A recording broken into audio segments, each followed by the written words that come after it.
A former Mayo Clinic doctor and poison specialist stands accused of fatally poisoning his pharmacist wife. Betty and Connor Bowman's marriage was reportedly failing. They were in an open marriage, and friends say he fell for someone else, prompting her to threaten divorce.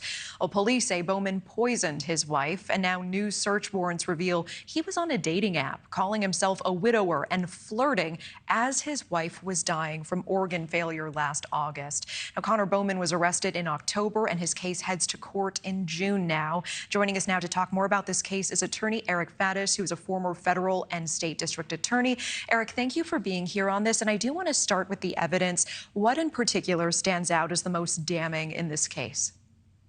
You know, the most critical evidence for the government, I think, are these alleged statements that Connor Bowman was making to other women on this Bumble dating app, where he is already calling himself a widower before his wife has even passed. It just shows sort of what was going on in his head and what he may have been planning. And I'm sure prosecutors will take note of that. Yeah, tell me more about this, because we are seeing the fact that he was on these dating apps. He's calling himself a widower, as you're saying, as his wife is literally dying of organ failure. How important is this? And are these conversations, is that fact even admissible in a case like this?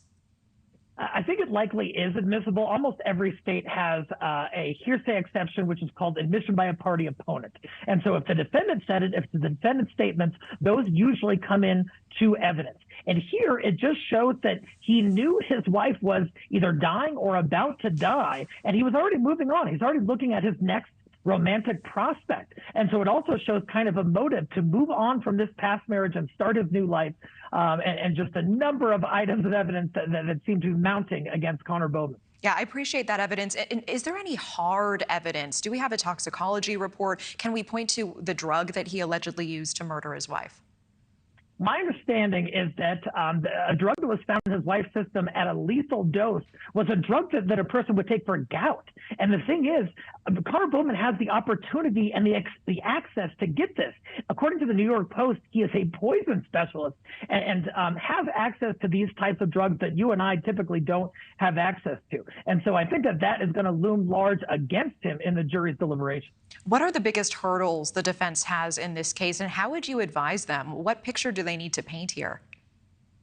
You know, this is difficult. Connor Bowman has the opportunity. He had the access. He had the motive. He made statements that are incriminating. If I'm defense, you know, you want to look at the decedent's life situation. Apparently, her marriage was crumbling. Things were not going well for her. I don't know if defense is going to try to argue that she just became sick and this was a medical event, that there was some sort of suicidal ideation.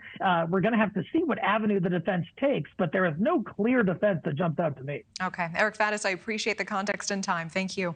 Thank you for watching. Go to newsnationnow.com to find News Nation on your television provider. And don't forget to click the red subscribe button below to get more of News Nation's fact-driven, unbiased coverage.